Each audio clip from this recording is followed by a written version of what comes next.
So, justice for Mohbad is beginning to take shape and form.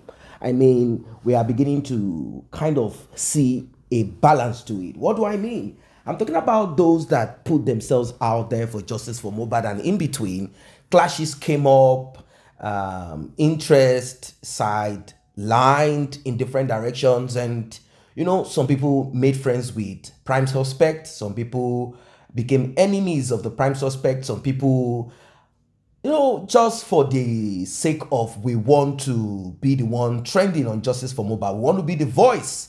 They started disrupting, and a lot of things have been happening. So far, so good. Yomi Fabi seems to be the one on the top of this justice for Mohbad as per the journey that he took. But then, that does not mean other people have not lent their voices. They've not lent their voices. They've not put in their money, put in so many things have been put into it. So many things have been put in fact, some people have been attacked spiritually, according to them, some physically. And not so long, Mohbad's father did what they call accountability with his brother, Muyiwa, who resides in the US. They said that they had put out certain huge amount of money on behalf of certain people that are now saying, look, don't include us. Don't say you paid because we are speaking on behalf of Mohbad and you don't want the police to harass us. Some of them say, look, we live in the diaspora and we do not need any of this. This itself speaks of kind of corruption. Some people might say like, oh, you are the ones encouraging the police. Why do you need to pay the police not to look into petition or whatever coming against those that are speaking on behalf of Mohbad? Why? According to them, they said they had paid lawyers and lawyers had written or whatever. Let us just let that rest.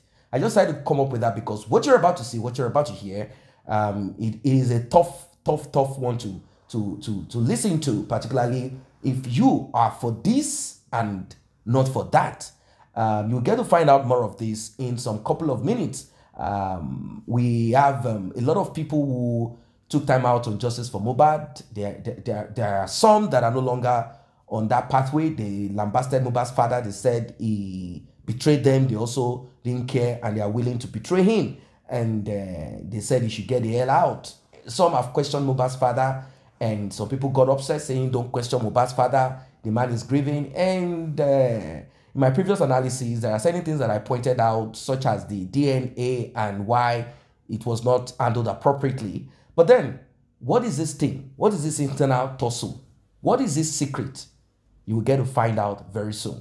You will be kind of connecting to some of the people that you know. I don't want to drop I just want you to listen to it yourself. Please like, share, tap on the subscribe button, turn on the notification bell. Returning subscribers, those that have been here, I say very big thank you to you. And to those that have tapped on the thanks button, the one with the love icon, $ in the middle of it, may God bless you, may God replenish your pocket. If you like what we do here, you can also smash on that button that says thanks. Karimo Kuti bú mi ó ti fẹ́ bú mi pa, but bọ́rọ̀ bá ṣe jẹ́ lèmi ṣe máa sọ.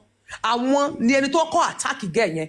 Tẹ́ nítorí pé ó ti ṣe tẹ́lẹ̀ rí, tó ti ṣe tẹ́lẹ̀ yẹn o, kò lè wá sáàrin yín. Ẹni tó ti ṣe nǹkan tẹ́lẹ̀ yẹn kò mí pé kò lè ṣe nǹkan tí ò dáa lọ́dọ̀ tèmi. Ó dẹ̀ mú àwọn, ó dẹ̀ ń ju àwọn bọ́ǹbù àwọn ọ̀rọ̀ kọ̀ọ̀kan, ó ń jù sílẹ̀. Enough, but àwọn èèyàn ò dúró, wọ́n sì ń ṣépè fún, wọ́n sì ń bá a ṣe. Tẹ́ bá lẹ́ni ẹ̀ nídìí èèyàn láàrin yín, ó ti apologize fún bàbá yín, ó ti bẹ̀bẹ̀, ó ti ní kó má bínú. Ẹ̀dẹ̀ fẹ́ nìyẹn lẹ̀, ṣé bẹ́ẹ̀ nìyẹn dẹ̀ máa ní kó dá dúró títí ẹ̀. Ohun tẹ́mi ń sọ ń tàmì yẹn ni pé tẹ́ bá lẹ̀ nídìí èèyàn, ẹ fẹ́ nìyẹn lẹ̀. Tẹ́ bá lẹ̀ lè bẹ́ẹ̀ nìyẹn ṣe, ẹ jẹ́ ká fi sílẹ̀, but láti máa attack ẹ nìyẹn. Ọlọ́run go nífẹ̀ẹ́ sí. Tẹ́ bá lẹ̀ fẹ́yàn láàrin yín, okay, níṣẹ́ like for instance, like me. Ẹ ń bí mi léèrè pé ẹni mú evidence ọwọ́ mi wá, mo dẹ̀ ní ilẹ̀ evidence lọ́wọ́. Wọ́n bẹ̀rẹ̀ sí ní gbéra wọn ṣépè lójoojúmọ́, tẹ́ni mú evidence ọwọ́ ẹ wá. Ṣé gbàtẹ́ ẹ̀dẹ̀ mọ̀ pé mi ìfún yín wáì tí wọ́n gbà bòmí ìlọ́kan lọ́wọ́, ṣé báwọn dáwọ́ jọ? Ẹni kó fún ilé evidence ikú tó pa Mohbad, kó sọ ikú tó pa Mohbad. Tí ó bá ó dẹ̀ ti brief fún yín nínú ikú tó pa Mohbad, still náà ẹ̀ tí ì fẹ́ gbọ́. Torí tó bá jẹ́ mi lọ́lọ́pàá, níwọ̀n bá ọ̀rọ̀ tó sọ, Wùmí bọ́ síta. Rélíǹsì tó kán nínú ilé, kí ló fa rélíǹsì? Ìjà tẹ́ ẹ̀jà ní alẹ́ ọjọ́ tẹ́ ẹ dé láti show bí ẹni máa kú, wá sọ fún wa ikú kẹ́ tó pe nọ́ọ̀sì.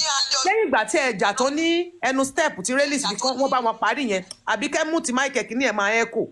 Lẹ́yìn ìgbà tí ẹ̀jà ní lẹ́yìn ìgbà tí ẹ mú tẹ lura yín pa lẹ́nu step tí wọ́n parí yẹn wọ́n wọnú yàrá lọ inú yàrá náà ti já èyí tó pọ̀ jù tó bá jẹ́ pọ́lọ́pàá fẹ́ ṣiṣẹ́ ni ó yẹ kán lọ invite Wùmí straight ni orẹ́gbọ̀n ẹ̀ ló sọ̀rọ̀ point nìyẹn àwọn ọ̀rọ̀ kọ̀ọ̀kan wà tó jẹ́ pé bàbá Mohbad ti sọ sẹ́yìn wá rí nípa àkáǹtì wọn ní ogún ni bàbá Mohbad ń wá tí wọ́n sọ fún Ìyábọ̀ pé Mohbad ní àkáǹtì 3 tó fi ń gbowó ọgá yìí dẹ̀ dárúkọ àkáǹtì yẹn fún wọn ara ẹ̀ náà ni ara àwọn nǹkan tí wọ́n fi ń nẹ́ẹ̀lì bàbá tẹ́lẹ̀ ni ó dẹ̀ ti padà fún wọn ní ẹ̀rí yẹn sẹ́ni tí èèyàn bá dá wà lọ́dọ̀ tèmi bíbélì ní gbogbo àwọn ẹlẹ́ṣẹ̀ ẹ máa gbọ́ mi Kàrímọ́ lè bú mi Kẹ̀rímọ́ lè èmi kò ti torí èyí tó bá ṣẹlẹ̀ ni bíbélì ní gbogbo wa ní ẹlẹ́ṣẹ̀ ẹni tó bá dé wá ní tẹ́ bá fi sọ wípé ẹ̀ńtẹ́yìn kan ti ṣe rí tẹ́ ẹ̀ bá ní ẹ̀mí ìdáríjìn ajẹ́gbẹ́ kì í ṣe kìrìsìtẹ́nì ẹni bàbá Mohbad tó bú kéèsì Mohbad tó bàjẹ́ kì í ṣe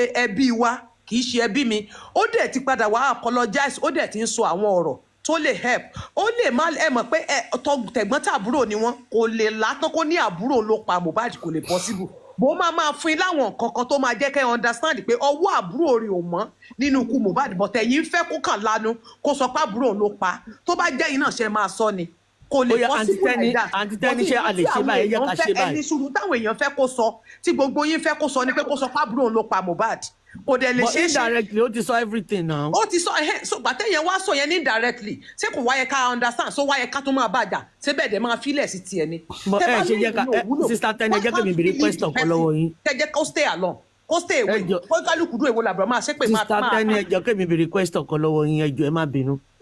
ṣé nísìn ṣé ó ti tán nínú ẹ̀yin tó yẹ pé even if Comfy is abusing you tomorrow we just ignore. ẹ jẹ́ káwọn èèyàn rí i pé okay o pẹ̀lú nǹkan tó ti sọ lọ́dọ̀ Papariano o èmi ti gbà mo dẹ̀ ti gbọ́ mo ti move on so that even if she comes out tomorrow and throwing shade at you just ignore. ṣé mi wo Comfy tẹ́lẹ̀ ni tí ò bá jẹ́ pé àjọ tó ti ń bú mi ṣe rí mi kí n àwọn ní kọ́tàǹsọ náà ló máa ń dá wàhálà lẹ́nu. ṣe rí àwọn ẹgbẹ́ gbọ́ mi àwọn ní kọ́tàǹsọ kò ní. ní ìjọ tí Comfort ti bú mi ẹ máa rí pé mi ò ní jù jáde àti Papariano ṣé mo lè èmi ò dá ẹjọ́ o èmi kàn ń gbà mi ò dá ẹjọ́ o mi ò dá ẹjọ́ I'm not judging no please.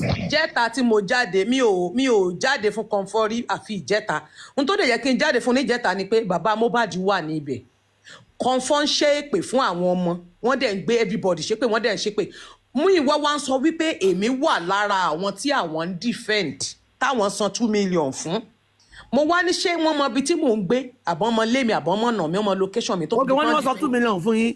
fún gbogbo wa àtẹ̀yìn náà gbogbo wa náà sanwó fún pé kán máa defend wa n tó fa wàhálà lẹ́ ń wò yẹn. no hold on sister Teni pé they paid us directly or wọ́n sanwó fáwọn èèyàn pé kán má bully wa. wọ́n láwọn sanwó fún ọlọ́pàá pé kọ́lọ́pàá má bàa gbé wa. èwo ni tèmi ta ló fẹ́ wá gbé mi ibi tí mo wà bọ́n ya wèrè ni. adára fún yín n tó fàjà nìyẹn ẹ máa jẹ́ ìsàlàyé lọ. wọ́n nínú owó go fraud mi tán ṣàlàyé nígbà tó ti mú owó náà tán wọ́n ti mú owó náà tán sórí wọ Ọmọ́túndé Thomas yìí ikú òjijì ló máa padà wọlé lásìkò. ẹ má ṣe pé ẹjọ́ mo mọ̀ pé o ti ń wá fún mi ní gbogbo orí pláfọ́ọ̀mù tipẹ́ tí mo ti ń wú ẹ̀. moderators oya máa ṣe tẹ́lẹ̀ ní moderator ní lájọ tó ti ń bú mi. ní ìgbà yẹn wọ́n wá lọ mú ìwá ṣàlàyé nínú owó go fraud me tí wọ́n gbé jáde báwọn ṣe ná owó wọ́n wá ní àwọn host bíi 20 host àwọn 20 host ni àwọn tí àwọn san páwọn tó san 2 million kan fún 2.5 million làwọn fi ń protect àwọn old speaker tó ń jà lórí Mohbad làwọn fi ń protect wọn so that kí ọlọ́pàá má bàa gbé wọn so gbàtàn wá dé ọ̀dọ̀ àwọn kan fọ́njọ́ náà wọ́n wá ń bi wọ́n léèrè ń bẹ̀ wọ́n mention njọ́ tí àwọn bàbá ń sọ̀rọ̀ njọ́ yẹn gbàtàn wá dọ̀dọ̀ wọn náà wọ́n ń béèrè lọ́wọ́ wọn èmi fúnra mi ò sí bẹ̀ wọ́n record wọ́n pè mí wọ́n sọ gbogbo ẹ̀ fún mi tó èmi ò wò wọ́n wọ́n wá ń sọ wípé wọ́n wá ń béèrè lọ́wọ́ pé àwọn host mélòó ni wọ́n wá ń dárúkọ wọn Andy ló kọ́ fún mi ní mẹ́sẹ̀jì pé wọ́n lórúkọ tèmi náà wà ń bẹ̀ mo ní kò tó possible torí ìjọ́ tí mi wá pè mí mo sọ fún níjọ́ yẹn pé mi ò nídìí anything mo ní mi ò nídìí help wọn mi ò nídìí ìrànlọ́wọ́ wọn because ìrànlọ́wọ́ wo lẹ fẹ́ ṣe fún mi nígbà tí mi sí ní Nàìjíríà mo ní ẹ bèrè orúkọ address and everything mo ní no kán máa wọlé pé ìgbà tí Wùmí petition mi mo ní mo ti handle ẹ̀ pẹ̀lú newspaper pé kí wọ́n máa wọlé pé báwo lẹ ṣe máa sọ fún mi pé ẹ fẹ́ protect mi ṣé mo ń gbé Nàìjíríà ni èmi tí mi sí ní Nàìjíríà lẹ fẹ́ sọ pé ẹ fẹ́ máa protect mo ní báwo ló ṣe make sense àwọn tó wà ní Nàìjíríà ní kẹ́ máa protect so ó dẹ̀ lọ́bẹ̀ ó dẹ̀ ní òkè àwọn ti gbọ́ àfi bọ́n ṣe wá ń sí tán tó wá ní orúkọ tèmi wà lára àwọn tí àwọn ń protect ibi tínú ti bí mi nìyẹn pé kò jẹ́ jẹ́ bẹ́ẹ̀ wọ́n wá ná wọn ní bọ́n ṣe báwọn ẹ̀dàmọ̀ pé àwọn tó yẹ pé wọ́n kalẹ̀ tí ń wára wọn tẹ́lẹ̀tẹ́lẹ̀ ní bọ́n ṣe gbọ́ pé àtẹ́níwọ̀n bẹ́ẹ̀ báyìí mo ṣe bẹ̀rẹ̀ sí ní ṣe èpè ńláńlá lórí platform yẹn nìyẹn mo ṣe bẹ̀rẹ̀ sí ní kí èpè burúkú ìmọ́lẹ̀ mo ti fẹ́ rí kọ́ light of God tó wá bílẹ̀ kan ó jẹ́ni tó kọ́ tiẹ̀ ti fẹ́ fi kọ́ pa mí níjọ́ yẹn mo wò pé kí náà ń pè mí fún ìgbà táwọn wà lọ́dọ̀ màmá Jokem ó ní Ebony náà tún wá sókè náà wá ní àwọn wá ń ṣàlàyé ọ̀rọ̀ yẹn mo wá wò pé ó dàbí pé òótọ́ ni ọ̀rọ̀ tí woman tó ń pè mí yẹn òótọ́ lọ̀rọ̀ tó sọ mo ti di pẹ́nu èèyàn méjì àwọn tó wá kọ́ tiẹ̀ mo wá wo bẹ̀ mo kàn sáyẹn mo sàtàwọn tó post gan mo sá wọn sí blocking lẹ́nu ọ̀rọ̀ yẹn ìgbà tó ń ṣépè yẹn tán béèbú tán bàbá Mohbad wá pé kan fọ́ pé gbogbo ṣe ń ṣépè yẹn tán béèbú ń bẹ̀ tán bú mi tán soríṣiríṣi bàbá Mohbad rẹ́rìn àti mí wa wọ́n rẹ́rìn ni létà gbà tán wá bí ṣépè tán béèbú tán bàbá wa ní kan fọ́ Tọ́lá ní àwọn fẹ́ ṣàdúrà mẹ́ta kan fún bàbá wa ṣàdúrà fún ìyẹn túmọ̀ sí pé ó ṣépè fún èèyàn tán pẹ̀ láwọn ọmọ ẹ̀yìn wá ń ṣàdúrà fẹ́ nìyẹn n tó jẹ́ kínú bí mi ní ìjẹta nìyẹn wọ́n tún wá ń ṣépè ńláńlá lórí àwọn ọmọ wọn ní ọjọ́ kejì n tó jẹ́ kémi náà wá fún wọn jẹ nìyẹn kémi náà ṣe wá jáde fún wọn torí wípé mi ò ní ṣépè fún ọmọ ọlọ́mọ nígbà tí èmi wà bíbá láti bí oṣù mẹ́rìnlá sí mẹ́ẹ̀ẹ́dógún tí mo ń ṣàdúrà pé kí ọmọ tó bí kó rí ìdájọ́ òdodo àwọn tó pọ̀ ọmọ tiwọn káwọn náà rí irú ikú yẹn tí ó gba oorun lójú mi tí mo ṣe oríṣiríṣi spiritual work and everything mo náwó mo nọ́ra mo ná oògùn ojú mi mo ná omijé ojú mi pé kọ́mọ tiẹ̀ lè rí jọ́sí pé kí sórí ẹ̀wò tẹ́ ẹ̀ bá mú ti àwọn tó ń pè sọ́yìn pé bẹ́ẹ̀ ṣe máa ń pè mí ẹ̀yin ní destroyer. moderator ni yín náà ṣebí moderator ni yín. iná jáde fún wọn pé báwo lẹ ṣe máa ṣe é pè fún ọmọ èmi ń jáde àwọn èèyàn ń gbàdúrà lọ́sàn àti lóru prayer fún ọmọ pé kọ́mọ ti ń rí ìdájọ́ ẹ̀ wọ́n sọ pé kí àwọn èèyàn náà wọ́n máa sọ ọmọ nù bí alọ́ba ṣe sọ ọmọ nù kọ́ ọmọ tí wọ́n máa kú láì sọ ọmọ tèmi àwọn máa ṣòfò ọmọ àwọn èpè bọ́n ṣe ń dárẹ́tì èpè yẹn tán dárúkọ wọn tán dárẹ́tì èpè yẹn nìyẹn o alọ́ba wá ṣàdúrà fún wọn gbà tán ṣe pè tán ẹ wá ní kémi dákẹ́. èpè tí ò lè ṣe. kò lè ṣe lọ́dọ̀ tèmi bọ́ mi. ṣé wọ́n tẹ̀ láṣẹ lẹ́nu ni àwọn tó pa Mohbad wọn ti fàṣẹ. ó ti pẹ́ tán ti máa ń ṣe èpè yẹn lórí pílàfọ́ọ̀mù Tọ́lání tí mi ò ní rí torí pé èpè ó ṣe tèmi bọ́ torí pé bàbá Mohbad wà níbẹ̀ ńjọ́ náà àti mi wa tó wá ṣerú nǹkan yẹn tán tó tún wá ṣàdúrà fún wọn n tó jẹ́ kínú bí mi nìyẹn even àbúrò wọn tó pè mí mo message mo sọ fún wọn pé èmi àti ẹ̀gbọ́n wọn èmi àti Joseph Ọlọ́ba ti tẹsẹ̀ bọ́ ṣòkòtò kan náà torí pé mi ì ní gbà fún àdàbí tí n bá sọ wípé ikú tó pa ọmọ rẹ̀ ikú tó dáa ni àdàbí tí èèyàn kan bá fún mi ní owó nínú Justice for Mohbad pé kí n máa dàrú tàbí tó bá jẹ́ pé mo ṣe àbòsí nínú kéèsì Mohbad yìí mo ò fẹ́ kí ọmọ yẹn rí ìdájọ́ àbí tá lọ́ba òun gangan tiẹ̀ kó lọ gbé dànù ń ló yá kù bọ̀ tí ò rí bẹ́ẹ̀ gbogbo èpè tán sí orí ara wọn ni wọ́n máa fi rù bó ṣe jẹ́ nìyẹn n tó fa ìbínú mi nìyẹn ẹ máa sọ̀rọ̀ yín lọ mo ti mú. ọlọ́run ṣàánú. Ayano ti fẹ́ débi tí a ti máa rójú tó ọ̀rọ̀ tí ìgbẹ́ bá ti fẹ́ jáde Yorùbá ní tó bá dójú ṣuṣu fùrálà tí ìgbẹ́ bá fẹ́ jáde lèèyàn máa gbin ìyẹn ẹlẹ́bọ̀dì ń ṣe lọ́wọ́lọ́wọ́ yìí ká wá fi sùúrù sí i kí ìyẹn má lọ fa ìdíyà ṣó ti yé yín ẹjọ́ torí Ọlọ́run ẹ jẹ́ ká fi iyè dénú blame anybody ju pé ká fi iyè dénú gbogbo wa tá à ń ṣe kéde pa gbowó kan mi sọ tàwọn alábọ̀dé o kì í yan o but àwa tá à lábọ̀dé bóyá kí n lo that language gbowó kankan ọjọ́ kan mo fẹ́ lọ ọjà inú ilé mi wọ́n tilẹ̀kùn mọ́ mi kí ló tẹ́ tilẹ̀kùn mọ́ mi wọ́n ní èmi grandpa mi ìlérí mo ní kí ló dé mo lórí tí mo fi ṣèwé wà lórí mi náà ìgbà Gani sẹ́yìn wà ń bẹ̀ tó máa yìnbọn tó tiẹ̀ léje lé lọ tó máa yìnbọn lù wá Ọlọ́run dẹ̀ ṣe ìbọn ò pa wá tí ìbò dẹ̀ ti pa wá ń gbà lágbó Ọlọ́run kò ní pa wá tàbí máa rójú tó ilé náà mo ní mi ò jà fara mi ẹ̀yin ọmọ yìí àtẹ̀yin àbúrò mi náà ni mò ń jà fún torí tá a bá gba kíní láàyè bẹ́ẹ̀ tó bá rí pé wá di barbaric nation tọkàn pa anybody bí bó ṣe wù wọ́n àánà la máa ní àkádẹ̀ nígbà yẹn láti jà o mo ń sọ ọjà tí mò ń jà nìyẹn bẹ́ẹ̀ náà ni oníkálukú wọn ń we ọ̀dì ọ̀dà ṣó ti yé yín ẹjọ́ torí Ọlọ́run ló máa pín wa lérè kìí ṣe èèyàn àwọn tó ti gbèrè wọn ní CBN ní ìsìn wọn máa regret ẹ̀ ṣùgbọ́n àwa tá a dúró de èrè Ọlọ́run pé tá a bá yanjú ẹ̀ tí gbogbo ẹ̀ dé ilẹ̀ lérí ẹni tó forí ìtúdópin tá a máa gbàlà ó ní sùúrù tá a máa ní sísá tẹ́ni ẹjọ́ tó rọ ẹ pé mo nífẹ̀ẹ́ yín gan. àyàn létí òsìn kó yí tọ̀tún sí wọn. tó bá gbàyàn létí ọ̀tún kéèyàn kò lè rí àyẹn ṣó ti yẹ yín kọ́ má lè gbà tòsí bọ̀ tó bá jẹ́ tó lè withstand ti tòsí ó lè kọ sí wọn tó bá gbàṣẹ ẹni tó bá tọ̀ tó àtòsí yẹn ó lè wá ọ̀pá kí mo ṣe léè sí lágájá jọ má bínú kó dọ̀bálẹ̀ kó máa bẹ̀yìn bàbá kan ti bú rí inú mọ́tò bàbá yìí ò sọ̀rọ̀ bàbá bá sọ̀kalẹ̀ làwọn yẹn bá sọ kọ̀nà tó jẹ́ lọ́bẹ̀ẹ́ ló bá ń bẹ bàbá bá ní òsèmí àkíní kan gbàtẹ́bẹ̀ pọ̀ làyẹn náà bá ń bẹ bàbá yẹn bàbá ò sọ̀rọ̀ ní tọ́lọ́run. bàbá gbójú lóògùn àwa ò lóògùn. ẹ bọ̀ báà la ṣe mọ̀ kí bàbá lóògùn àmọ̀ náà kò sọ̀rọ̀ láfi ń jáyà kò sọ̀rọ̀ la fi ń jà tó bá lóògùn tó bá ní ẹ̀ máa ṣe kíní kan yẹn máa bàjá bàbá dákẹ́ làwọn èèyàn fi òpó jẹ́ tètè lọ bẹ̀bẹ̀ bàbá tó bú tó yìí tí ó sọ̀rọ̀ bàbá ìgbàtẹ́bẹ̀ kọ bàbá ní ọlọ́run á dúró tiẹ̀ o á dà fún ẹ o ọjọ́ yẹn mo ti kẹ́kọ̀ọ́ gbégbà mi ìdákẹ́jẹ́ náà níṣẹ́ tiẹ̀ gbé òtẹ̀ ní nǹkan kan pé ó ti dákẹ́ yẹn bàbá tó dákẹ́ yìí o mọ̀ bóyá epo ló fẹ́ lọ tọ́ lé yàrá ó lè má ní nǹkan kan kó kọ̀ pé wò olóṣì nìwọ̀ yìí tí n bá ń bẹ ẹja ń sìn owó tí mo fẹ́ lọ gbà millions wá jẹ́ kí n miss ẹ̀ bàbá fi ra ń lọ tiẹ̀ tó sọ̀kalẹ̀ táyẹn ní kó lọ́ máa bẹ bàbá táwọn mọ́tò náà sọ̀kalẹ̀ tá à ń bẹ bàbá so ó máa ṣẹlẹ̀ ní life kọ́ ló ràn wá lọ́wọ́. ó dárúkọ ẹ kínìkan pé àwọn máa lọ sọ lẹ́yìn Bukky àti Comfy wọn jọ ń sọ̀rọ̀ lẹ́yìn ni wọ́n motivate ara wọn wọ́n mọ ẹni tó máa fẹ́ drag so èmi fi pé kẹ́nìkan kan máa gbà ìwọ tó bá ti ṣe fún díjú kó ṣe fún wọn. no yeah I understand. díjú kó wọ́n ní ọ̀lẹ ẹ̀gbọ́n ló ń kọjá àbúrò nílàjẹ bára ṣe máa ń sọ nìyẹn ok èmi ẹni tí ò tó mi èmi ò ní jẹ́ kó rí mi fún mi ò ní jẹ́ kó Papariano hold on Mr. Chamson láti wá analyse láti enlighten wa àbí. dénìkẹ́ ló lè analyse torí àtọ̀dọ̀ irọ́ mi náà Josie náà máa pè Josie jà ló mọ̀ pátá. sista dénìkẹ́ ẹjọ́ ẹ jẹ́ ká mọ̀ tó mọ pátá pupa ò torí àwò dọ́tún mọ̀ sósì o.